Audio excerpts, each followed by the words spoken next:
हामी बीच नेपाली राजदूतावासका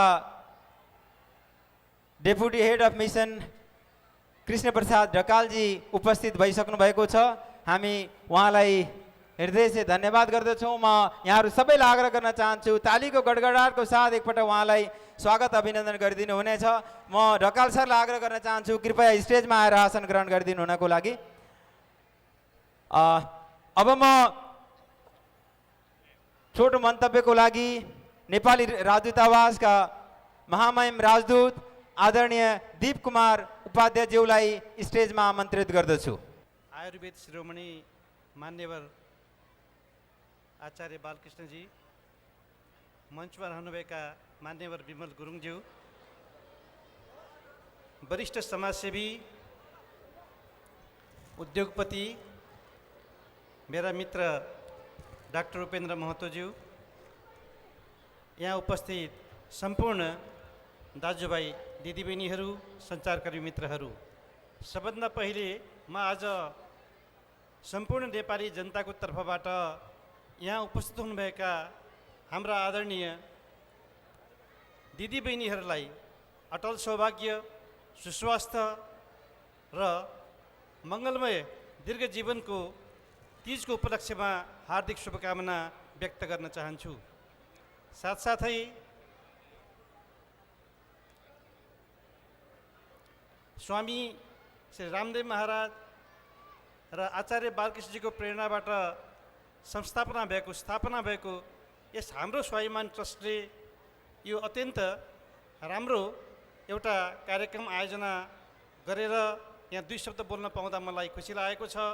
म आशा र विश्वास गर्छु नेपाल र भारतको बिचमा संस्कृतिदेखिको सम्बन्धलाई अझ प्रगाढ बनाउनुको लागि आउने वर्षहरूमा अझ यसलाई राम्रो ढङ्गबाट निरन्तरताका साथमा स्वाभिमान ट्रस्टले यो कार्यक्रम आयोजना गर्नेछ।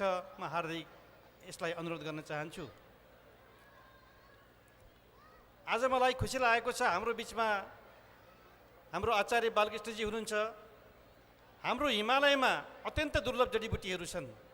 हाम्रा ऋषिमुनिहरूले हामीलाई यस्तो किसिमको एउटा सस्टेनेबल एउटा जीवनको चाहिँ पद्धति सिकाए जसमा रोग लाग्नुभन्दा रोग नलाग्नु बेस, रोग लागिहाले पनि आफ्नै वरिपरिका जडीबुटीबाट त्यसलाई सफा हामीले चाहिँ आरोग्य बन्न सक्ने चाहिँ थियो।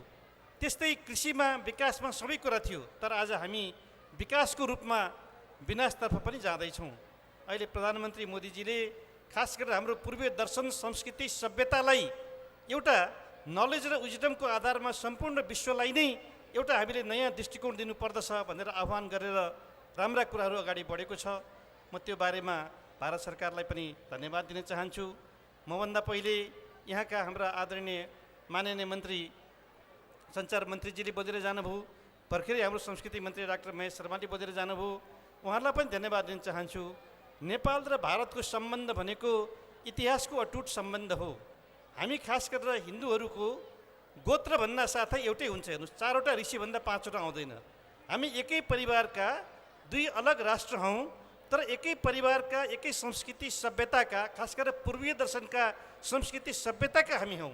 त्यसैले गर्दा आज विश्वमा जुन एउटा विनाशको, सधैँभरि युद्धको, अशान्तिको जुन एउटा धङधङी छ, अवस्था छ, त्यसबाट पार पाउनको लागि हामीले फेरि ब्याक टु द नेचर अथवा ब्याक टु द हर्बल भनेर सम्पूर्ण हाम्रा जीवन पद्धतिमा ध्यान दिनुपर्दछ। जीवनमा श्रेष्ठ जीवन मनुष्य जीवन हो, तर त्यसको सार के हो, सफलताको रहस्य के हो भन्ने बारेमा आज पश्चिमी जगतहरूले त्यति बुझ्न नसकेर धेरै समस्या उत्पन्न भएको छ। म अनुरोध गर्न चाहन्छु हामीले यस्ता बारेहरूमा पनि अब हिमवर्त खण्डमा भएका हाम्रा ज्ञानलाई, हाम्रा अनुभवलाई, सिपलाई, दुर्लभ जडीबुटीहरूलाई हामीले चाहिँ अगाडि बढाउने बारेमा हामी नेपाल र भारतको बिचमा जुन एउटा प्रगाढ मैत्री छ त्यसलाई अझ अगाडि बढाउनु पर्दछ। म मेरो आफ्नो दूतावासको तर्फबाट, आफ्नो तर्फबाट यो सम्बन्धलाई, मैत्रीलाई अगाडि बढाउने बारेमा हर हमेसा तपाईँहरूको साथमा रहने वचनबद्धताका साथमा एकपटक पुनः यहाँहरू सबैलाई हार्दिक बधाई ज्ञापन गर्न चाहन्छु दिदीबहिनीहरूलाई, र हाम्रो स्वाभिमान ट्रस्टलाई पनि धन्यवाद र बधाई दिन चाहन्छु। तपाईँहरूले अझ उत्साह खुसीका साथमा नेपाल र भारतलाई हामीले मिलाउने एउटा संस्कृति सभ्यतालाई अझ प्रगाढ बनाउने काममा अगाडि आउनुहोस्। आज नेपालमा पनि अन्तिम दौरमा छ। हामीले संविधान सभाबाट संविधान बनाउने यो विरल अवसर हो। त्यसमा आज पुरा केही अपुरो रहला, तर पछि पुरा हुने विश्वासका साथमा जनताको जित हुनेछ। यसले एउटा नयाँ आधार बन्नेछ। नेपालमा शान्ति, स्थिरता र आर्थिक समृद्धिको बाटोमा भारतको साथसाथमा हामी अगाडि बढ्ने बारेमा चाहिँ आधार बन्नेछ भन्ने आशा विश्वासको साथमा यहाँहरूसँग बिदा दिन चाहन्छु। धन्यवाद। श्रद्धेय आचार्य बालकृष्णजी महाराज, श्री विमल गुरुङज्यू, एम्बेसडर टु नेपाल देव कुमार उपाध्यायज्यू, DCM कृष्ण ढकालज्यू, उपेन्द्र महतोज्यू एवं विष्णु बरालज्यू र उपस्थित सबै हाम्रो दर्शकगणहरूलाई मेरो तर्फबाट धन्यवाद र नमस्कार। हाम्रो स्वाभिमानको यो दोस्रो प्रोग्राम थियो र यो आज आचार्यजीको निर्देशमा र आचार्यजीको गाइडेन्समा सक्सेसफुल भयो र यसमा जति पनि हामीलाई सहयोग गर्ने साथीहरू हुनुहुन्छ, जसमा एभरेज चेम्बर हुनुहुन्छ को तर्फबाट प्रेम खत्रीजी हुनुहुन्छ र एन्ड्रु गुरुङ साहब हुनुहुन्छ, अशोक चौरसियाजी हुनुहुन्छ, साथैमा इन्द्र चापागाईजी जो हाम्रो आसामबाट आउनुभएको छ, अरुणाचल प्रदेशबाट विष्णु भण्डारीज्यू एवं बनारसबाट आउनुभएको सबै साथीहरूलाई मेरो तर्फबाट धन्यवाद। जो आचार्यजीको निर्देशमा यहाँ तपाईँहरू आउनुभयो र यो प्रोग्राम सक्सेस भयो। म यसैको साथ म यो छाटो सम्बोधन यहीँ खत्म गर्न चाहन्छु, किनकि देर भइसकेको छ र अब आचार्यजीको जो पावन मुखबाट हामीलाई 2 शब्द र आशीर्वाद मिल्दैछ तपाईँहरूलाई। आज हाम्रो स्वाभिमान को छत्र छाया में आयोजित तीज कार्यक्रम को यो दोस्रो कार्यक्रम हो। इस कार्यक्रम में जहां हमरा 2 जना माननीय केंद्रीय मंत्रीगण आउनुभयो और यहाँ पर मंच पर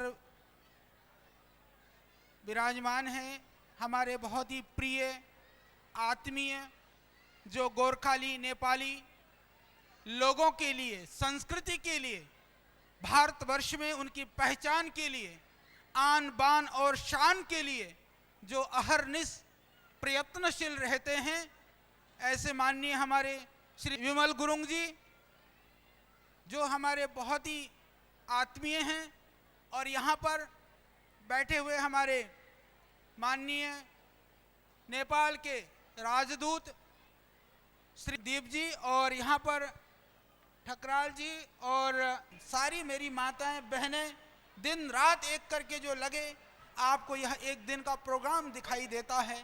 इस प्रोग्राम के पीछे जो टीम रात दिन एक करके महीनों से लगी हुई है, उन सब टीम के लिए एक बार आप जोरदार ढंग से करतल ध्वनि से आप उनका स्वागत कर दें, जिससे कि यह कार्यक्रम आगे भी इसी तरह से आपको देखने का मौका मिले, जिससे कि यह अभियान कभी रुके नहीं। यहाँ पर उपस्थित मैं आप सभी भाई बहनों का तहे दिल से, हृदय से बहुत ही धन्यवाद करता हूँ। मेरी शुभकामनाएं आपके साथ हैं। भारतवर्ष के अंदर जो करोड़ों करोड़ों लोग भारतीय संस्कृति, परंपरा, मूल्य और आदर्श से जुड़े हुए लोग हैं, जो श्रद्धेय स्वामी जी के मिशन के साथ हैं, भारत स्वाभिमान और पतंजलि योग समिति के माध्यम से, हमरो स्वाभिमान के माध्यम से जो सभी सेवाएं दे रहे हैं, उन सभी भाई बहनों की ओर से भी मैं आपको इस रूप में धन्यवाद देता हूं। यदि आप अपने परिवार को बचा करके रखना चाहते हो, यदि आप अपनी संस्कृति को बचा करके रखना चाहते हो, तो अपनी जड़ों से आप अलग मत होना, और वह आपकी जड़ है, वह नेपाली संस्कृति, वो आपकी जड़ है। उस जड़ को सींचने का काम इस तरह के जो तीज पर्व का जैसा जो आयोजन होते हैं, इसके द्वारा ही उसको सींचा जा सकता है। आप कहीं पर कार्य कर रहे हैं, कहीं नौकरी पर हैं, कहीं कोई व्यापार कर रहे हैं, कोई छोटा काम कर रहे हैं, पर बड़ा काम कर रहे हैं, पर मैं देखता हूं कि गोरखालियों के अंदर में, दुनिया के अंदर, मैं इस बात को कहते हुए मुझे पीड़ा होती है कि दुनिया के अंदर जिसको सबसे कम स्वाभिमान यदि किसी जाति के अंदर है, देश की बात आती है तो मरने के लिए, मिटने के लिए सबसे आगे गोरखाली होता है। जहां संस्कृति की बात आती है तो वो कहीं छुप करके रहता है, वो सामने नहीं आता है। तुम सारे जितने बैठे हुए हो, मैं देख रहा हूं मेरी युवक बहनें हैं, मेरे भाई हैं, इनसे मैं निवेदन करना चाहता हूं। मैं जानता हूं बहुत सारे लोगों को, उनको अपने आप को नेपाली कहने में, गोरखाली कहने में शर्म आती है। ये कौन सी बात है? क्या तुम अपने जड़ों से विमुख होना चाहते हो? उस जड़ को छोड़ना चाहते हो? जड़ से रहित कोई पेड़ जिंदा नहीं होता है। यदि तुम जीवित रहना चाहते हो तो अपनी जड़ों की ओर लौटो। जड़ों की ओर लौटोगे तो तुमको कोई खत्म नहीं कर सकता। हमारी रक्षा के लिए कोई दूसरा नहीं आएगा। तुम्हारी स्वाभिमान के लिए दूसरा कोई आकर के तुम्हारे स्वाभिमान को खड़ा नहीं करेगा। तुम्हारे स्वाभिमान के लिए तुमको तन करके खड़ा होना होगा, तो दुनिया फिर तुम्हारे सामने झुकेगी। तो हमको ऐसा बनना है। आपने देखा होगा श्रद्धेय स्वामी जी ने व्यवस्था परिवर्तन का आंदोलन शुरू किया। भारत के अंदर एक व्यवस्था परिवर्तन होकर के माननीय हमारे आज के जननायक जननेता नरेंद्र मोदी जी प्रधानमंत्री के रूप में आज इस देश के अंदर, पूरी दुनिया के अंदर देश के सम्मान को बढ़ा रहे हैं। उस अभियान में जब लगे थे, आप जानते हैं हमने भी बहुत कुछ झेला। मैं अभी माननीय राजदूत महोदय को भी कहने वाला हूं। अभी मैं माननीय मंत्री जी को कह रहा था, भारतवर्ष के अंदर में लगभग 2.5 करोड़ नेपाली रहते हैं। जो 2.5 करोड़ गोरखाली नेपाली मैं देखता हूं दिल्ली में इधर उधर जब काम करते हैं, वो अब जो छोटे छोटे नौकरी में होते हैं, काम में होते हैं, तब वो गोरखाली और नेपाली दिखाई देते हैं। जब उनकी पॉकेट में थोड़े से पैसे आ जाते हैं, थोड़ा सा पद और प्रतिष्ठा मिल जाता है, तो वो फिर गोरखाली और नेपाली नहीं दिखाई देते हैं, वो बाबूजी दिखाई देते हैं। तो क्या हम जड़ को काट करके अपने को सींचना चाहते हैं, या अपनी बलिदान दे करके, जैसे आप माँ भारती की रक्षा के लिए अपना सीना तान करके हम बलिदान देने के लिए उद्यत रहते हैं और हमको गर्व होता है। इसी तरह से अपनी संस्कृति की रक्षा के लिए जिस दिन तुम सीना तान करके, सीना ठोक करके समाज पे उतरोगे, तो तुम्हारी संस्कृति की रक्षा होगी। इसके अलावा संस्कृति की रक्षा का कोई भी उपाय नहीं। हम किसी विध्वंसन की बात नहीं करते हैं। हम सांस्कृतिक मूल्यों का किसी तरह से कहीं लड़ाई झगड़े की बात नहीं करते हैं। मैं एक बात कहना चाहता हूँ, नेपाली शब्द के ऊपर भी मैं देखता हूँ, मैंने बहुत बार कहा देहरादून वालों को, कुछ बैठे हुए हैं, गोरखाली शब्द तो प्रयोग करते हैं, नेपाली शब्द से उनको भय लगता है। मैं एक बात कहना चाहता हूँ, और पूरे भारतवर्ष के लोगों को भी मैं ये बताना चाहता हूँ, भारतवर्ष के अंदर 3 तरह के नेपाली हैं। ये किसी को पता नहीं है। नेपाली कहते ही सोचते हैं हम भारतीय, कहते ही हम कहते हैं अप्रवासी भारतीय। अमेरिका में जाता है, अमेरिकन सिटीजन वो वहाँ का नागरिक होता है, हमको तो संशय नहीं होता कि वो अमेरिका का नागरिक है कि नहीं है। जब हम नेपाली शब्द बोलते हैं तो ये क्यों डाउट होता है कि नेपाली मतलब नेपाल से ही आया होगा, वो वहीं से ही भाग करके आया होगा, ऐसा क्यों डाउट होता है? इस डाउट को क्लियर करने का काम भी हमको करना होगा। तुम कहाँ सो रहे हो, किस गफलत में हो? जब तुमको अपना स्वाभिमान, जब तुम्हारी बात आती है, तुम छिप करके रहते हो। जितने लोग बैठे हैं, देखो मैंने तो शादी करी नहीं, ना मेरे बीवी ना बच्चे ना आगे होने वाले हैं, पर तुमको सावधान कर रहा हूं। तुम तो नेपाली बोलना तुमने घर में छोड़ दिया, तुम आपस में नेपाली में बात नहीं करते हो। तुम जो है अपने बच्चों को मैंने जाना, मैं अभी कई बच्चों को, ऐसे लोगों को जानता हूं, मैंने कहा बेटा नेपाली आती है? हाँ, हमले नेपाली चाहिए। मैं तो जर्मनी सीखूंगा ना, नेपाली मेरे को क्या करना है? मैंने कहा क्यों? बोले नेपाल कोई कल्चर है। अरे इस तरह की भावनाओं को यदि आप अपने बच्चों के अंदर भरोगे तो क्या होगा? इससे देश और दुनिया की हानि तो बाद में होगी, पर तुम्हारी हानि पहले होगी। इसको समझना होगा। इसमें शर्म की क्या बात है?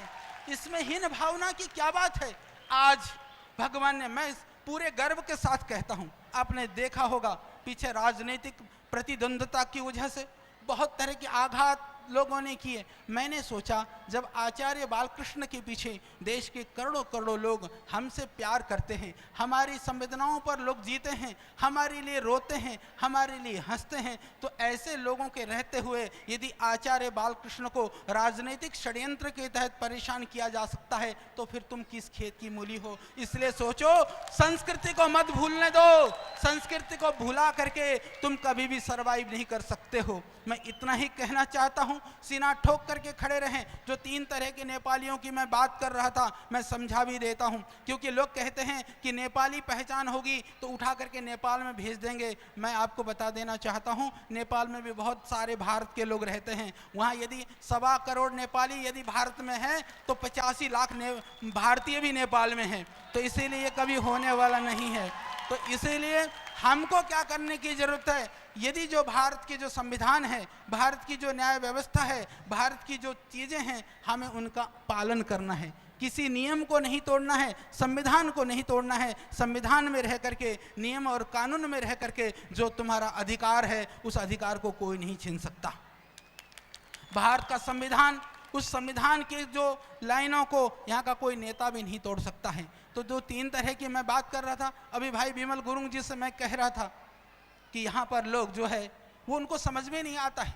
ये बहुत एक तरह से हमको भी पीड़ा होती है। देखिए, एक तो वो लोग हो गए, अब देहरादून में रहते हो, पहले से ही रहते हैं, भारत जब परतंत्र था तब से ही रहते हैं। दार्जिलिंग में तो वहाँ मूल में ही वही है, शुरू से। उनके इतिहास ढूंढोगे तो 500, 700, 1000 या कई हजार साल पुराना मिलेगा। आप सिक्किम में जाओ, अभी भाई विजय आया था, विजय चामलिंग, हमारे माननीय पवन चामलिंग जी का पुत्र, जो सिक्किम के हमारे मुख्यमंत्री हैं, वो बड़े पीड़ा के साथ कह रहे थे। जब दार्जिलिंग में हमने उनको बुलाया, वहाँ कार्यक्रम था, बोले जब मैं दिल्ली में जाता हूँ मुझे पीड़ा होती है। वो कहते हैं कि तुम नेपाल से भाग करके कब आए थे? बोला मैं 6 बार मुख्यमंत्री रह गया, फिर भी मेरे को कहते हैं कि तुम कब आए थे, कि हमको पीड़ा होती है। बोले हम तो यहीं रचे बसे, ये भूमि हमारी, धरती हमारी, हमको सोचते हम विदेशी। बोले इस भ्रम को कौन तोड़ेगा? इस भ्रम को आपको ही तोड़ना पड़ेगा। मुझे इस बात को कहते हुए गर्व है, आस्था चैनल के माध्यम से, संस्कार चैनल के माध्यम से और आप सबके साथ से भी, यदि आज इस बात को सुना रहा हूं तो आप यहाँ पर हैं इसलिए मैं सुना रहा हूं। आप लोग खड़े हो जाइए, आपके पीछे हम खड़े हैं, जिससे कि इस भ्रम को हम एक दिन में तोड़ सकते हैं। वो भ्रम काफ़ी मात्रा में अभी टूट चुका है। तो 3 तरह के नेपाली की मैं बात कर रहा था, जो यहीं पैदा हुए, रच बस गए सदियों से, वो तो यहीं के हैं। इसके बाद में दूसरे जो हमारे बाप दादा परदादा काम के लिए आए, नौकरी के लिए आए, तलाश करके आए, कैसे भी आए, यहाँ बस गए। हम पैदाइशी, यदि हम भारत के पैदाइश हैं तो हमारा अधिकार है कि हमारी नेशनलिटी भारतीय है, उसको कोई चैलेंज नहीं कर सकता। तीसरे बच गए जो हमारे कार्यों के लिए अभी आते हैं, मेरे बहुत सारे भाई हैं, मेरे बहुत सारे लोग हैं जो नेपाल से यहाँ पर आते हैं, उनके लिए देखिए जो अधिकार हैं, आप ये मानिए, क्योंकि डुअल सिटीजनशिप भारत और नेपाल में नहीं, मैं राजदूत जी को बताने वाला हूँ, जो यहाँ भारत के एम्बेसडर राय साहब हैं, उनको भी मैंने कहा था, उसमें थोड़ा सा भ्रम है, क्योंकि कई जगह पर आप आते हैं, काम करते हैं, नौकरी करते हैं, लोग अनावश्यक रूप से आपको प्रताड़ित करते हैं। आपको भारतीय नागरिक की जितनी ही हैसियत प्राप्त है, परंतु कुछ चीज़ों में हमको थोड़ी सी, जैसे नेशनलिटी के विषय पर हमको सावधान रहना होगा कि वहाँ पर आप डुअल सिटीजनशिप नहीं रख सकते हैं। उस विषय में भी और स्पष्ट बता देंगे। हमारा प्रयास है, क्योंकि जिस चीज़ को जो मैं महसूस करता हूँ, मैं चाहता हूँ कि जब हमको पीड़ा झेलनी पड़े तो मैं चाहता हूँ कि आपको वो पीड़ा ना झेलनी पड़े, इसके लिए प्रयास करेंगे। और हमारा सौभाग्य है कि श्रद्धेय स्वामी जी का हमको साथ है, उनका आशीर्वाद है, देश के करोड़ों लोग हमारे साथ हैं, इसीलिए आपको डरने की आवश्यकता नहीं है। सीना ठोक करके आप चाहे चौकीदार हों, चाहे आप गेट पे खड़े हों, चाहे आप जो है बर्तन मांजते हों, चाहे आप उद्योग करते हों, चाहे आप व्यापार करते हों, चाहे आप छोटे पद पर हों, बड़े पद पर हों, आपकी ईमानदारी की वजह से आज गोरखेर जाति को पूरे विश्व याद करता है। आज भी मैं आपको बताना चाहता हूं, जैसे माननीय मंत्री जी आए, रविशंकर प्रसाद जी, उन्होंने अपने ड्राइवर को कहा ये मेरा नेपाल का ड्राइवर है जो मेरे साथ 10 साल से है। क्यों? क्योंकि वह ऑनेस्ट है, इसलिए उनके साथ है। इसी तरह से बहुत सारे नेताओं के पास, बहुत सारे उद्योगपतियों के पास, बहुत सारे व्यापारियों के पास में वो नेपाली लोग हैं, वो गोरखाली लोग हैं। क्यों हैं? क्योंकि वह ईमानदार हैं, वो अपने जो मालिक होते हैं, जिन पर वो आश्रित होते हैं, उनके साथ कभी वो दगा नहीं करते हैं। इसका ये सबसे बड़ा प्रमाण है। इसी तरह से आज भारतवर्ष के अंदर माँ भारती के ऊपर जब भी आँच आता है, कोई बात आती है, तो सबसे आगे लड़ने वाली यदि कोई कौम है, सबसे आगे भेज दिया जाता है सीमा के मैदान पर, तो गोरखा रेजिमेंट को भेजा जाता है। क्योंकि गोरखाली कभी छाती पे तो गोली खाने जानता है, वो कभी पीठ की गोली कभी नहीं खाएगा। जब तुम छाती की गोली खाने जानते हो तो भारतीय अपनी जो नेपाली संस्कृति के ऊपर आघात होता है, तो क्या इस छाती में दर्द नहीं होता है? तो दर्द होनी चाहिए। जिस दिन दर्द तुमको होगा, दुनिया तुमको फिर तुम्हारी संस्कृति को लेकर के कभी अपमानित नहीं करेगी। मैं इतना ही चाहता हूं और मैं कुछ नहीं चाहता। तो हमारी बहुत शुभकामनाएं हैं, आपको बहुत आशीर्वाद है। आप बहुत समृद्धशाली हों, उन्नति करें, देश में आगे बढ़ें, और जिस तरह से हम पहले से ही माँ भारती के रक्षा में आगे हैं, उस आन बान शान और गौरव को हम बढ़ा करके और आगे पहुँचें। यही मेरी शुभकामना। बहुत बहुत धन्यवाद, बहुत बहुत आशीर्वाद।